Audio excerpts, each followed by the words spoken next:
Welcome to NSA news. నేను మీ PR.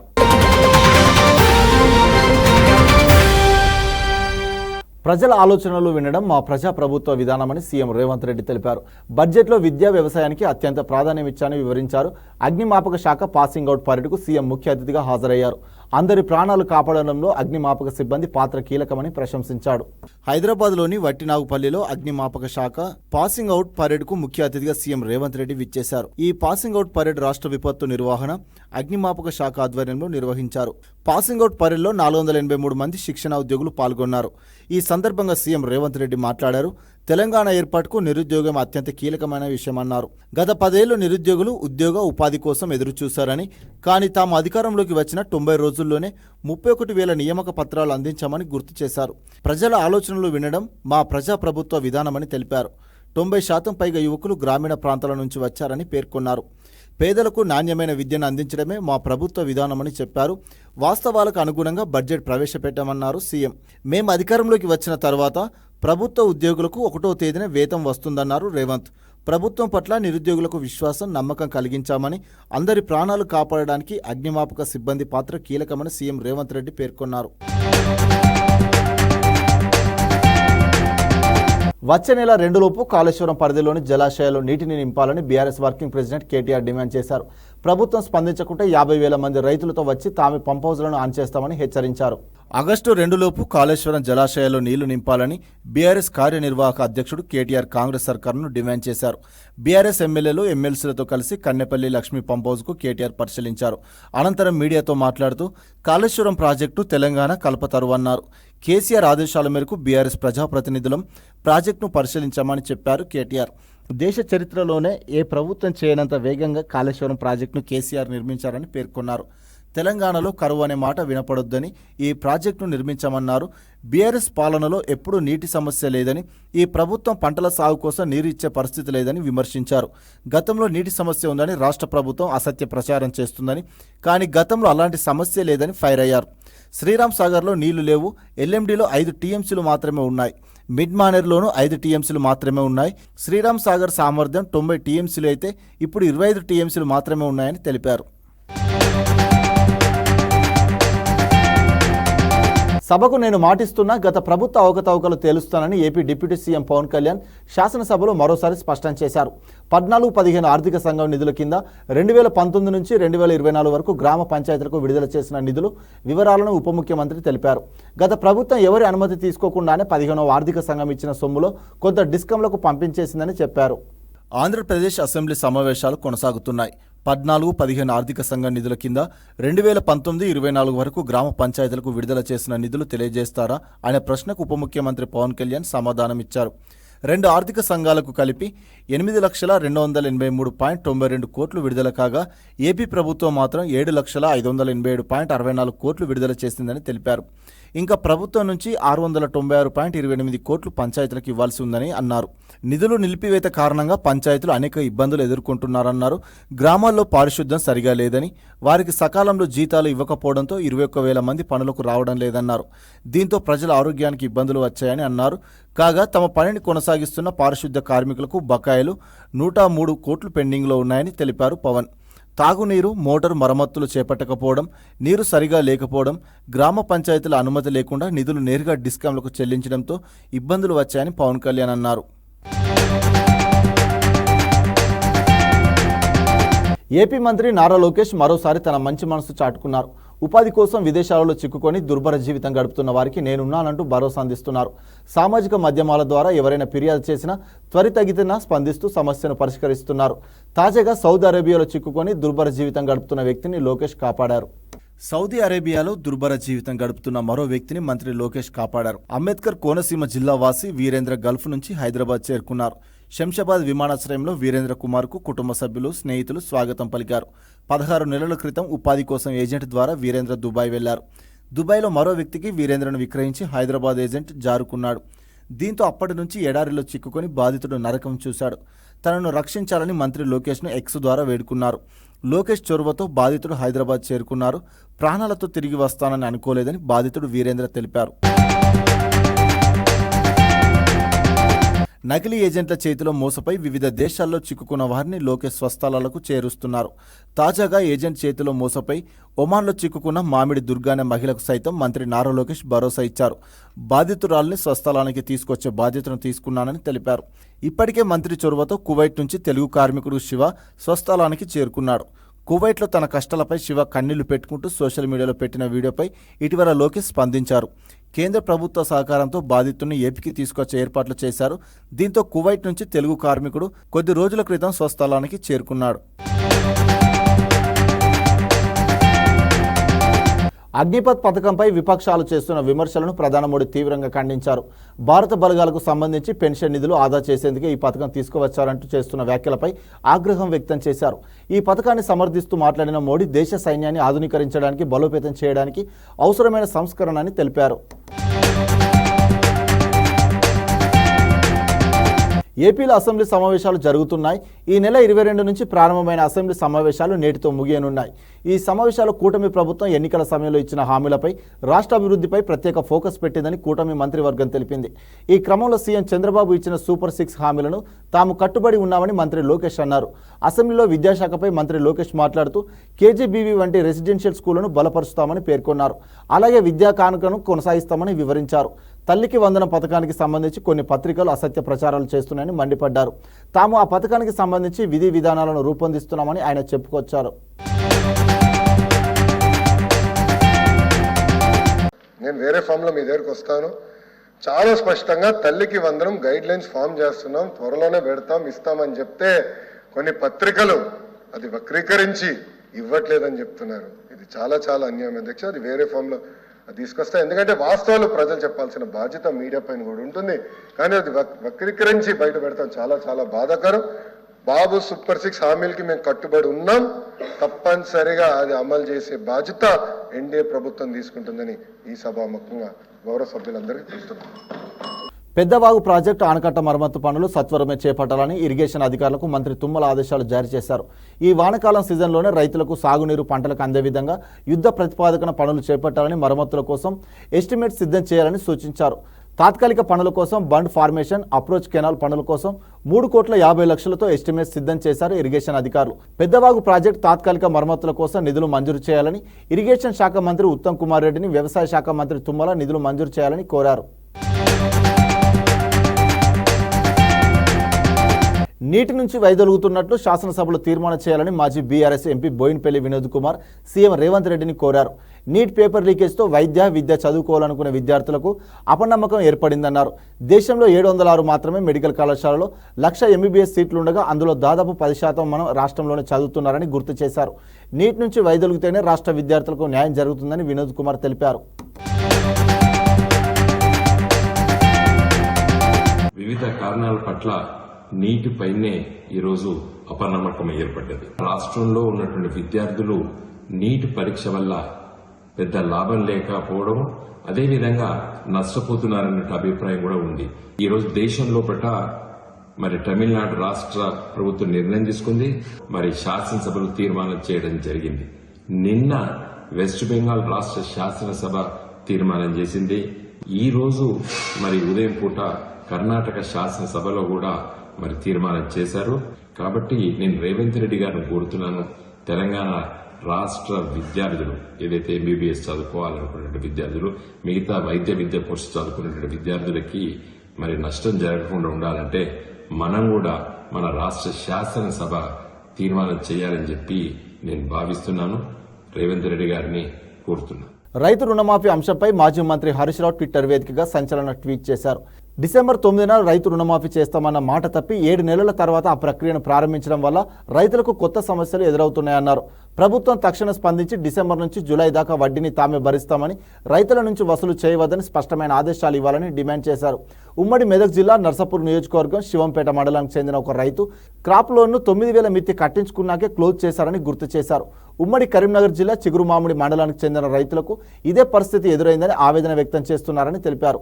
నాకు రైతులు పంపిన విజ్ఞప్తులను మీ పరిశీలనకు పంపుతున్నాను అంటూ ట్వీట్కు ఫోటోలు జత చేశారు. వెంటనే సమస్య పరిష్కరించాలని కోరుతున్నానని ట్వీట్ను తెలంగాణ సీఎంఓకు హరీష్ రావు ట్యాగ్ చేశారు. కర్ణాటకలో కురుస్తున్న భారీ వర్షాల కారణంగా తుంగభద్ర కృష్ణా నదులకు ప్రవాహం మరింత పెరుగుతుంది. శ్రీశైలానికి తుంగభద్ర కృష్ణా కలిసి భారీ ప్రవాహం వస్తుంది. ప్రాజెక్టు వద్ద 2.54 లక్షల క్యూసెక్కుల ఇన్ఫ్లోస్ నమోదవుతుంది. ఎగువ కృష్ణ ప్రాజెక్టులో అలమట్టి నారాయణపూర్ల నుంచి 2.50 లక్షలకు పైగా వరద దిగువకు విడుదలవుతుంది. తుంగభద్ర ప్రాజెక్టు నుంచి 98,000 క్యూసెక్ల వరద వస్తుంది. ఇలానే కొనసాగితే మరో 10 రోజుల్లో శ్రీశైలం ప్రాజెక్టు పూర్తి స్థాయిలో నిండనుంది. ప్రస్తుతం పూర్తిస్థాయి నీటి మట్టం 885 అడుగులకు 855.20 అడుగుల వద్ద ఉంది. ప్రాజెక్టు నుంచి విద్యుత్ ఉత్పత్తి ద్వారా 31.784 క్యూసెక్కులు విడుదలవుతున్నాయి.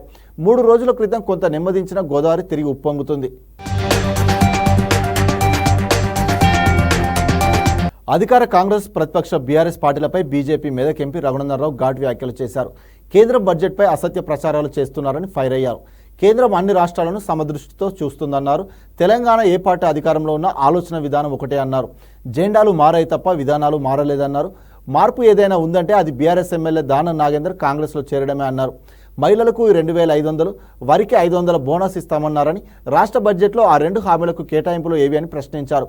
సీఎం రేవంత్ 35,500 కోట్ల రుణం తెచ్చారని, కొడంగల్కు 5,000 కోట్లు ఇచ్చుకున్న రేవంత్కు కేంద్ర ప్రభుత్వాన్ని ప్రశ్నించే హక్కు లేదని ఆగ్రహం వ్యక్తం చేశారు.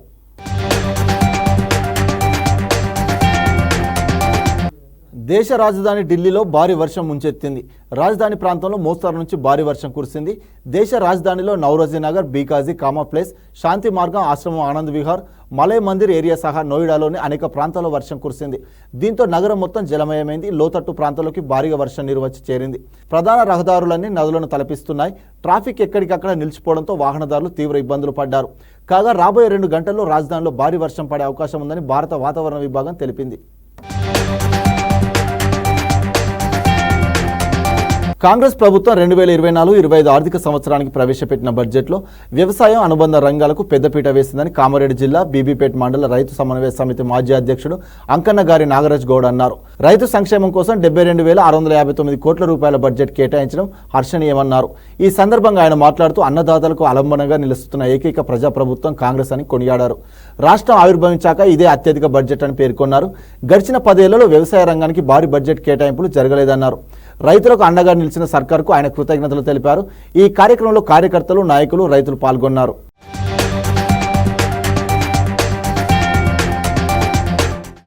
తెలంగాణ రాష్ట్ర ప్రభుత్వం గౌరవ ముఖ్యమంత్రి రేవంత్ రెడ్డి గారి సారథ్యంలో తెలంగాణ వ్యవసాయ రంగానికి పెద్దపీట వేసిందనడానికి 2024-25 బడ్జెట్లో పెద్ద మొత్తంలో నిధులు కేటాయించడం పట్ల రైతాంగానికి ఎంత అండదండగా ఉంటుందో కాంగ్రెస్ ప్రభుత్వం అనడానికి ఇదే నిదర్శనమని ఈ సందర్భంగా తెలియజేస్తున్నాం. వ్యవసాయ రంగంలో అనుబంధ రంగాలు, రైతు బీమా, రుణమాఫీ, భూమి లేని కూలీలకు, వ్యవసాయ కూలీలకు ఆర్థిక సాయం కానీ ఎన్నో అంశాల మీద రైతులకు వెన్నుదన్నుగా ఉండడానికి, వ్యవసాయాన్ని ప్రోత్సహించడానికి రాష్ట్ర ప్రభుత్వం 79,256 కోట్ల రూపాయల బడ్జెట్లో పెట్టడం అనేది చాలా హర్షించదగ్గ విషయం. గత 10 ఏళ్ల కాలంలో ఎన్నడూ కూడా తెలంగాణ రాష్ట్రం ఏర్పడ్డ నుండి వ్యవసాయ రంగానికి ఇంత పెద్ద మొత్తంలో బడ్జెట్ కేటాయించిన దాఖలాలు లేవు. ఈ సందర్భంగా ఇంత పెద్ద మొత్తంలో వ్యవసాయ రంగంపై బడ్జెట్ కేటాయించినందుకు తెలంగాణ రాష్ట్ర పెద్ద మొత్తంలో వ్యవసాయ రంగానికి బడ్జెట్లో నిధులు విడుదల చేసినందుకు తెలంగాణ రాష్ట్ర ముఖ్యమంత్రి వర్యులు గౌరవనీయులు రేవంత్ రెడ్డి గారికి, ఆర్థిక శాఖ మంత్రి బట్టి విక్రమార్క గారికి, ప్రభుత్వ సలహాదారు మహమ్మద్ షబీర్ అలీ గారికి రైతాంగం పక్షాన ధన్యవాదాలు తెలియజేస్తున్నాను. కామారెడ్డి జిల్లా కేంద్రంలో ఇండియన్ రెడ్ క్రాస్ సొసైటీ ఆధ్వర్యంలో శ్రీ మెడికల్ హాస్పిటల్లో మెగా రక్తదాన శిబిరాన్ని నిర్వహించారు. ప్రభుత్వ ఆసుపత్రి సహకారంతో రక్తదాన శిబిరాన్ని ఏర్పాటు చేశామని సొసైటీ నిర్వాహకులు తెలిపారు. ఈ సందర్భంగా సొసైటీ సిబ్బంది మాట్లాడుతూ జిల్లా వ్యాప్తంగా డెంగ్యూ వ్యాధి వ్యాప్తి చెందుతుందని, ప్రభుత్వ ఆసుపత్రుల్లో రక్తం కొరత ఉండొద్దనే ఉద్దేశంతో ఈ శిబిరాన్ని ఏర్పాటు చేసినట్టు తెలిపారు. ఈ కార్యక్రమానికి అనూహ్య స్పందన వచ్చిందని పేర్కొన్నారు. కాగా హాస్పిటల్ సిబ్బందితో పేషెంట్ల బంధువులు కూడా రక్తదానం చేశారని చెప్పారు. ఈ కార్యక్రమంలో Sri medical care hospital doctor, సిబ్బంది తదితరులు పాల్గొన్నారు.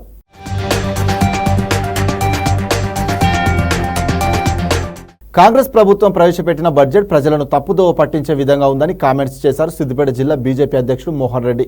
గత కేసీఆర్ ప్రభుత్వం రాష్ట్రాన్ని అప్పుల కుప్పగా మార్చారన్న రేవంత్, అధికారంలో ఉన్న ప్రస్తుత కాంగ్రెస్ ప్రభుత్వం నిధులు ఎక్కడి నుంచి తీసుకొస్తారో చెప్పాలంటూ రేవంత్ పై నిప్పులు చెరిగారు. ఎన్నికల వేళ ఓట్లు దండుకున్న సీఎం రైతు భరోసాపై నోరు విప్పినా ఊసే లేదన్న ఆయన ప్రభుత్వ తీరు పట్ల అసహనం వ్యక్తం చేశారు. రైతులను మోసం చేసిన కేసీఆర్కు బుద్ధి చెప్పినట్టుగానే త్వరలో కాంగ్రెస్ కూడా రైతులు తమ ఓటుతో చెంప చెల్లుమనిపించే రోజులు దగ్గర పడ్డాయంటూ విమర్శించారు. కార్యక్రమంలో బీజేపీ నాయకులు, కార్యకర్తలు, మహిళా నాయకులు పాల్గొన్నారు.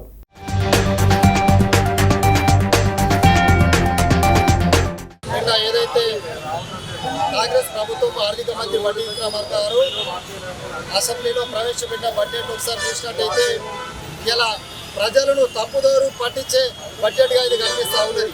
ఇలా 2,20,000 కోట్ల రూపాయల బడ్జెట్ అని చెప్తున్న ఈ ప్రభుత్వము ఇలా నీకు ఎక్కడి నుంచి 2,20,000 కోట్లు వస్తాయి, 2,20,000 కోట్లు వస్తాయి, ఇలా స్పష్టం చేయాలి.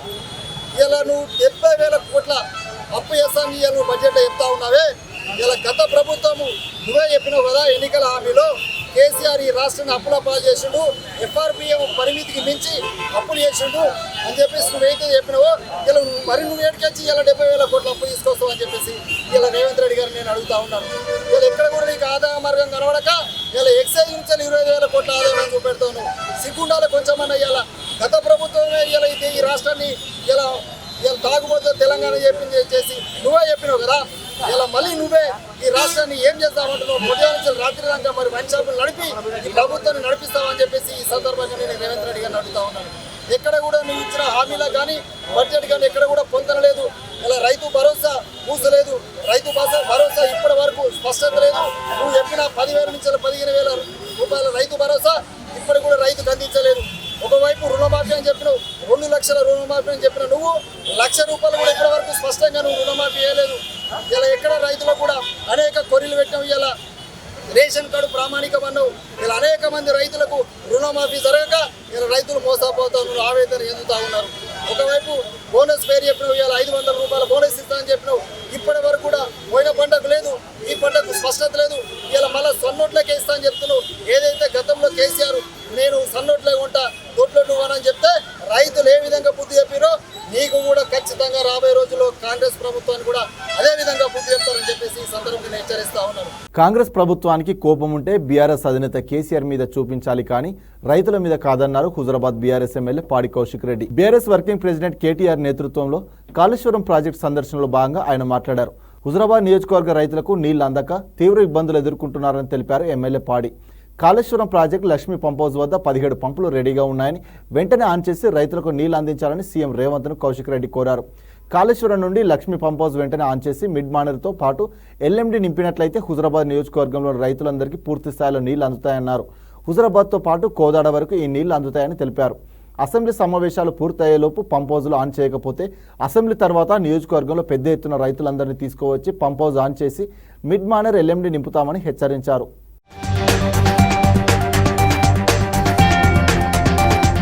ప్రజలకి హుజరాబాద్ నియోజకవర్గ ప్రజలందరికీ కూడా పేరు పేరున నమస్కారాలు తెలియజేస్తా ఉన్నాను. ఇవాళ కేసీఆర్ గారు కట్టిన కాళేశ్వరం ప్రాజెక్టులో భాగంగా ఇదిగోండి మీరు చూడవచ్చు 17 పంప్ హౌస్లు రెడీగా ఉన్నాయి. ఇలా నా హుజరాబాద్ నియోజకవర్గానికి నీళ్లు రాక రైతులు ఇబ్బంది పడతా ఉన్నారు. నేను దయచేసి ఈ ప్రభుత్వాన్ని, రేవంత్ రెడ్డి గారి ప్రభుత్వాన్ని కోరుతా ఉన్నాను. దయచేసి వెంటనే ఈ పంప్ హౌస్లు ఆన్ చేసి ఇక్కడి నుంచి నీళ్లు లిఫ్ట్ చేసి మిడ్ మానేర్ నింపి ఎల్ఎండి నింపితే నా హుజరాబాద్ నియోజకవర్గంలో ఉన్న రైతులందరికీ కూడా నీళ్లు వస్తాయి. అవి కిందికి కోదాడు వరకు కూడా పోతాయి. దయచేసి ఈ ప్రభుత్వాన్ని వెంటనే నేను డిమాండ్ చేస్తా ఉన్నాను. ఈ పంప్ హౌస్లు మీరు ఖచ్చితంగా ఆన్ చేయాలి. ఇవి ఇప్పుడు మా కేటీఆర్ గారు, కేసీఆర్ గారి నాయకత్వంలో కేటీఆర్ గారు చెప్పినట్టు ఈ పంప్ హౌస్లని మీకు అసెంబ్లీ వరకు టైం ఇస్తా ఉన్నాం. లేకపోతే ఈ తెలంగాణలో ఉన్న రైతాంగులందరితోని, రైతులతోని ప్రత్యేకంగా నేను మాత్రం మా హుజరాబాద్ నియోజకవర్గం రైతులందరితో పెద్ద ఎత్తున వచ్చి ఈడ పంపు ఆన్ చేసి మిడ్ మానేరు ఎల్ఎండిని నింపుతామని కూడా చెప్పి ఈ సందర్భంగా ఈ ప్రభుత్వానికి కూడా హెచ్చరిస్తా ఉన్నాం. మా మీద కోపం ఉంటే మా మీద తీర్చుకోండి. కేసీఆర్ గారి మీద కోపం ఉంటే, కేటీఆర్ గారి మీద, హరీష్ రావు గారి మీద కోపం ఉంటే మా మీద ఉంటే మా మీద తీర్చుకోండి. కానీ తెలంగాణ రైతాంగం మీద తీసుకోవద్దు, హుజరాబాద్ రైతాంగం మీద ప్రత్యేకంగా తీసుకోవద్దని నేను ఈ ప్రభుత్వాన్ని డిమాండ్ చేస్తున్నా. మీరు ఇది లైవ్ గా చూడొచ్చు అని చెప్పి ఈ సందర్భంగా తెలియజేస్తూ సెలవుకున్నాను. జై తెలంగాణ, జై కేసీఆర్. ప్రభుత్వ పాఠశాలల్లో చదువుతున్న పేద విద్యార్థులకు జడ్చర్ల ఎమ్మెల్యే చేయూతనందిస్తూ అందరి మన్ననలు పొందుతున్నారు. అందులో భాగంగా నియోజకవర్గానికి చెందిన ప్రభుత్వ బడులో విద్యాభ్యసిస్తున్న పిల్లలకు సీఎం రేవంత్ రెడ్డి చేతుల మీదుగా షూ పంపిణీ చేశారు. ఈ సందర్భంగా యువ ఎమ్మెల్యే చేస్తున్న సేవలను రాష్ట్ర ముఖ్యమంత్రి అభినందించారు.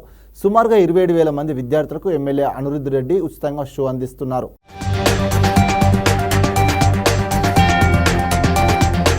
కార్గిల్ విజయ్ దివాస్ 25వ వార్షికోత్సవాన్ని సిద్దిపేట పట్టణంలో ఘనంగా నిర్వహించారు. ఈ వార్షికోత్సవాన్ని డీసీపీ మల్లారెడ్డి ప్రైవేట్ స్కూల్ యాజమాన్యాలతో కలిసి బీజీఆర్ చౌరస్తా నుంచి పాత బస్టాండ్ అంబేద్కర్ సర్కిల్ వరకు విద్యార్థులతో కలిసి ర్యాలీ చేపట్టారు. అనంతరం డీసీపీ మీడియా సమావేశంలో మాట్లాడుతూ 1999లో భారతదేశ సైన్యం పాకిస్తాన్ సైన్యంపై విరోచితంగా పోరాడి విజయం సాధించిందన్నారు. ఈ విజయానికి గుర్తుగా కార్గిల్ విజయ్ దివాస్ నిర్వహించుకోవడం జరుగుతుందని తెలిపారు. భారత భూభాగంలోకి ప్రవేశించిన పాకిస్తాన్ సైన్యాన్ని తిప్పికొట్టి భూభాగాన్ని తిరిగి స్వాధీనం చేసుకోవడంలో ఎంతో మంది సైనికులు వీరమరణం పొందినట్లు పేర్కొన్నారు. ర్యాలీని విజయవంతం చేయడానికి సహకరించిన ప్రైవేట్ స్కూల్స్ యాజమాన్యాలను అభినందించారు. ఈ కార్యక్రమంలో ACP Madhu, 1 town inspector Lakshmi Babu, 3 town inspector Vidyasagar, police సిబ్బంది పాల్గొన్నారు.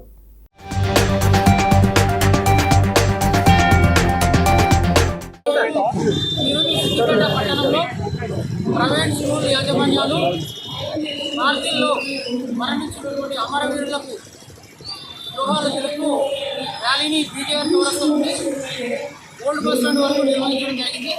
దీనిలో మా పోలీస్ శాఖ తరఫున సిపి అనురాధ మేడం ఆదేశానుసారం మేము ఇక్కడ పాల్గొనడం జరిగింది.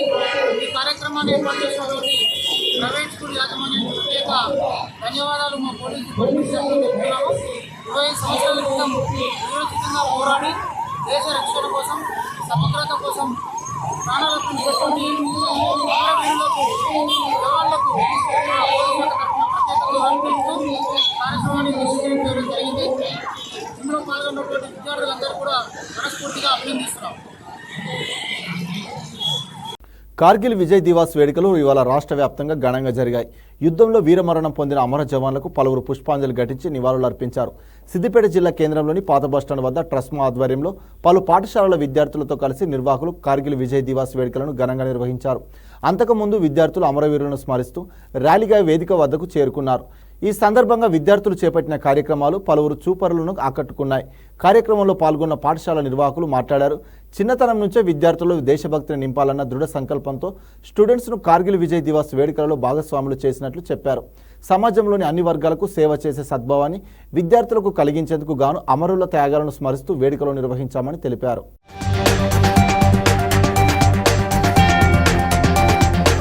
ఇంతటితో ఈ వార్తలు సమాప్తం. మరిన్ని వార్తలతో మళ్ళీ కలుద్దాం. అంతవరకు చూస్తూనే ఉండండి మన NSN న్యూస్.